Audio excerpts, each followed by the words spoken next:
கர்த்தருடைய பரிசுத்த நாமத்திற்கு மகிமை உண்டாவதாக. சங்கீத புஸ்தகம் 31 அதிகாரம் 14 சொல்கின்றது, கர்த்தாவே உம்மை நம்பியிருக்கிறேன், நீரே என் தேவன் என்று சொல்லி சங்கீதக்காரன் மிக அழகாக இந்த பாடலை பாடுகின்றார். கர்த்தரை நம்பியிருக்கின்றார், கர்த்தரை சார்ந்திருக்கின்றார், கர்த்தரையே தஞ்சம் என்று இந்த பாட்டை சொல்லி வருகின்றார். இன்றைக்கு நம்முடைய நம்பிக்கை எதை சார்ந்திருக்கின்றது? நம்முடைய விசுவாசம் எதை சார்ந்திருக்கின்றது?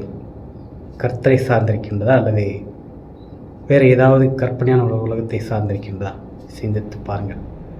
கர்த்தாவே உம்மை நம்பியிருக்கிறேன், நீரே என் தேவன் என்று சொல்லி எவ்வளோ ஒரு அழகான ஒரு வார்த்தை!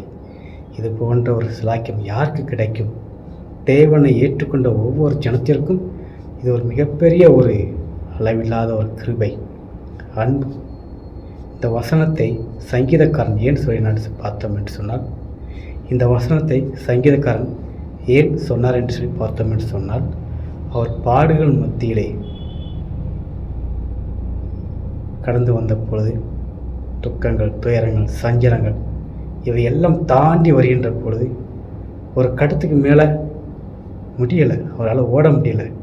அந்த நேரத்தில் தேவனை பார்த்து சொல்லிட்ட ஒரு வார்த்தை, கர்த்தாவே உம்மை நம்பியிருக்கிறேன், நீரே என் தேவன் என்று சொல்லி இந்த பாடுகளில் எனக்கு விடுதலை தாங்க என்பதை மிக நேர்ச்சியாய் சொல்லுகின்றார். அந்த தருணத்திலே ஆண்டவராகிய இயேசு கிறிஸ்து தாவீதின் போராட்டத்தை பார்த்து, தாவீதின் ஒடுக்கத்தை பார்த்து, தாவீது படுகின்ற பாடுகளை பார்த்து மனமிறங்கி சவுலின் கைக்கு தப்பு வைக்கின்றார் ஆண்டவர். ஹல்லேலூயா! ஏனென்று சொன்னால், சவுல் ராஜா தாவீதை பழிவாங்க வேண்டும் என்று உலாவிக் கொண்டிருந்தார்.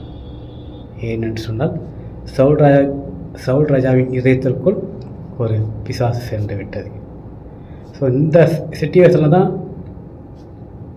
தாவீது ராஜா சொல்கின்றார், கர்த்தாவே உம்மை நம்பியிருக்கிறேன், நீரே என் தேவன். இன்றைக்கு நாம் தேவனை பல பிரச்சனைகள் மத்தியிலும் அவரை நோக்கி, கர்த்தாவே உம்மை நம்பியிருக்கிறேன், நீரே என் தேவன், இந்த பாடுகளில் விடுதலை தாங்க, இந்த துக்கத்தில் விடுதலை தாங்க, இந்த சமானத்தில் விடுதலை தாங்க என்று அவர் பாதத்தில் அமர்ந்து நாம் கெஞ்சுவோம் என்று சொன்னால் நாம் அவருடைய பிள்ளைகளாய் வாழக்கூடும் சந்தேகமில்லை. கர்த்தர் தாமே நம் எல்லோரும் ஆசீர்வதிப்பாராக. ஆமென்.